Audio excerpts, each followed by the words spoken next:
each day as if it's your last. How many of you have heard that expression before? Okay. Now, how many of you actually do that each day? I got a half a wave. Okay. Most of you know, so I'm not alone. Now, personally, I think this is a bad idea. I'm going to talk a bit about the expression. I'm going to give you some reasons why I think it's a bad idea, and I'm going to argue for another alternative. So live each day like it's your last. I did some research, and it would appear as though this is just one of those expressions that's been around forever. I found where several people apparently have said it throughout history, even as far back as the Roman Empire, but I couldn't find its origin solidly linked to any one person in particular. Like most of you, I've been hearing it most of my life, and most recently while watching Steve Jobs give his now famous commencement speech at Stanford University on YouTube. In that speech, he specifically said that by that time, he had made a 33-year habit out of looking in the mirror each morning and asking himself, if today were the last day of my life, would I want to do what I'm about to do today? And if the answer was no for too many days in a row, then he knew he had to change something. I completely get where he was going with this. Live life to the fullest. Don't settle for second best or waste time. Shake things up by using discomfort as a change motivator. I get it. All fine and good and great in theory, but here's what happened when I tried it. Having fully bought in to Steve's suggestion, I woke up the morning after watching the video, rubbed the sleep from my eyes, I leaned in for a closer look at my reflection in the mirror, and I said exactly the same words he did. Almost immediately, however, I got depressed. Now, I hadn't been depressed the night before. In fact, I'd been relatively content at bedtime, but my last day ever, am I really going to go into work, even if I love it? No. Am I going to subject myself to rush hour traffic? I don't think so. Am I going to run menial errands or speak to people who get on my nerves? Highly unlikely. And what about that well women's appointment with my OBGYN? Not gonna go there. Where I am gonna go, if it's my last day, is Paris. And I'm gonna max out all of my credit cards to take all the people that I love with me. I'm gonna smoke French cigarettes, even though I quit years ago. I'm gonna eat and drink whatever I want and flirt with a lot of Frenchmen. I'm also going to wear the most absurd outfit that I can think of that makes me feel whimsical and eccentric instead of conservative and socially acceptable. And I'm probably not going to floss. If it were literally my last day on the planet, if I lived each day like it was, then it probably soon would be. So I watched in the mirror that first morning as my smile turned into a frown, and the rest of the day was essentially shot, as was the day after that, and the day after that, because like any good experiment, you gotta try it more than once.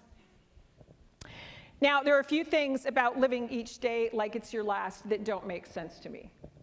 First, there's the sense of panic that can ensue when faced with an imminent expiration date, whether real or hypothetical. Urgency causes stress, and I'm sure that's not the first time you've heard that either. I know that if I say, I have got to versus I really want to, my entire physiology changes. Also, in our last day scenarios, again, mine being Paris, they're entirely based on us being physically capable of pulling off all of the things on our list for a last day. Meaning, in order for us to actually die, there would have to be some kind of freak accident or natural disaster to take us out before midnight. Personally, I'd rather have one of those gorgeous Parisiennes take me out for dinner before midnight, but I digress. Now, let's talk reality.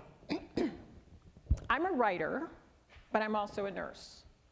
And I have been a nurse for 25 years. My career has spanned from oncology to heart transplantation, and most areas in between. Last days aren't pretty. And I've seen a lot of people's last days. They can be peaceful at times. Sometimes they're not. But not one person that I've taken care of has been physically capable of accomplishing any huge thing on the day of their last breath. Not one. Now, you're probably thinking, okay, she's being a bit literal right now and maybe a bit dramatic. And maybe I am. But I have a bit of a case study to share with you that supports the findings of my own mirror experiment. 9 years ago, one of my best friends in the world, Jeunesse Arande, died of stage 4 breast cancer. By the time she'd become symptomatic enough to be diagnosed or to seek medical attention, it had metastasized to her lungs, liver, and bone. That diagnosis came in 2003, and she was given 6 months to live. That's just 180 days. Here was a vibrant, positive, energetic woman in her early 50s. A vegetarian, she worked out 5 days a week, she never smoked, and she rarely drank. That diagnosis was her mirror. And within days of hearing the news, she became intensely depressed. She disappeared into her home, and she only came out for appointments. She didn't want to speak to anyone, and she rarely returned phone calls. She also gave away most of her cherished possessions, including her much-loved cherry red Miata convertible. She had been writing a children's book, but she didn't want to finish it. She didn't want to check anything off a bucket list. She had absolutely no interest. Until day 181. To hear her tell the story, she woke up on that morning and said, wait a minute, I'm still here. She then marked day 181 as her new birthday, and she would refer to those horrible 6 months from that point forward as the year of her death. Her whole attitude changed. She started writing again. She got a tattoo because she'd always secretly wanted one. And she asked for her car back. Yes, she did. And she would drive around in that convertible with her little bald head tucked safely under a wide-brimmed hat.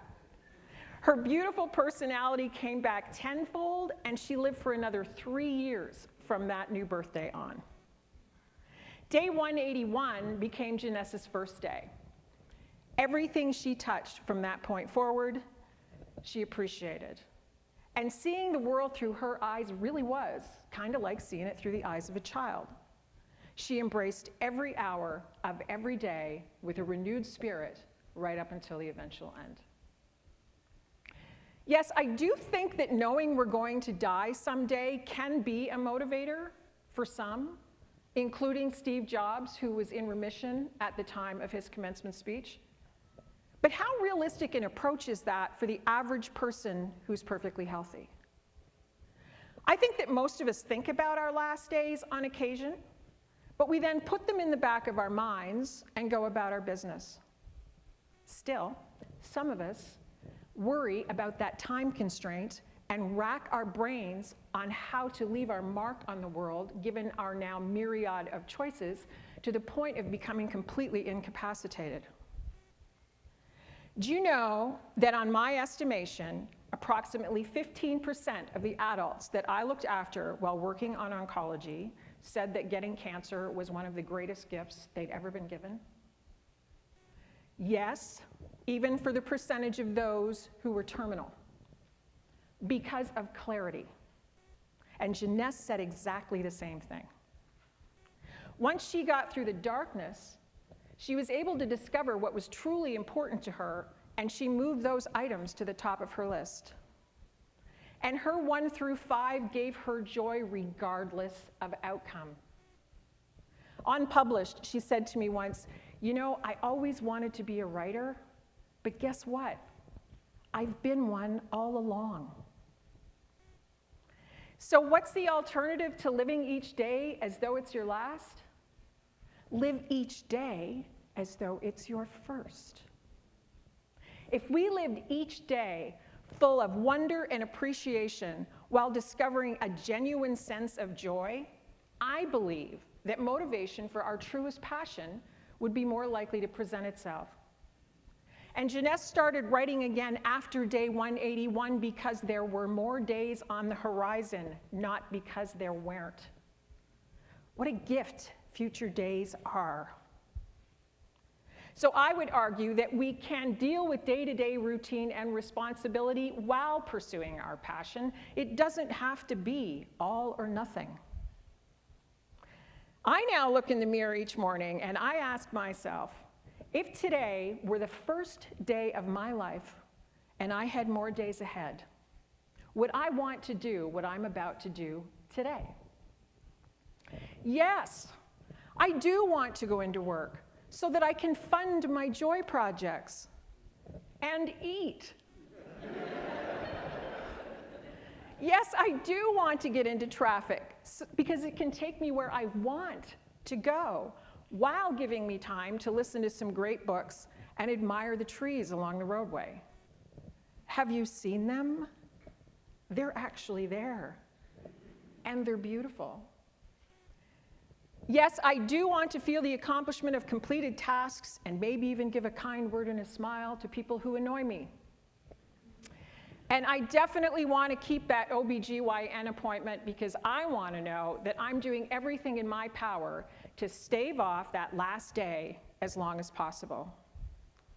You see, Jeunesse knew that she had a lump in her left breast, but she chose to ignore it because she'd been diagnosed with fibroids so many times, she was convinced it was just more of the same. Please do not let this happen to you.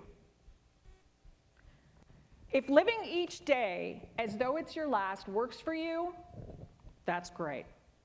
But if it doesn't, I challenge you to get up tomorrow morning, look in the mirror, rub the sleep from your eyes, and try living each day as though it's your first, and you've been gifted a future. Be that a day, a month, a year, or 40 years.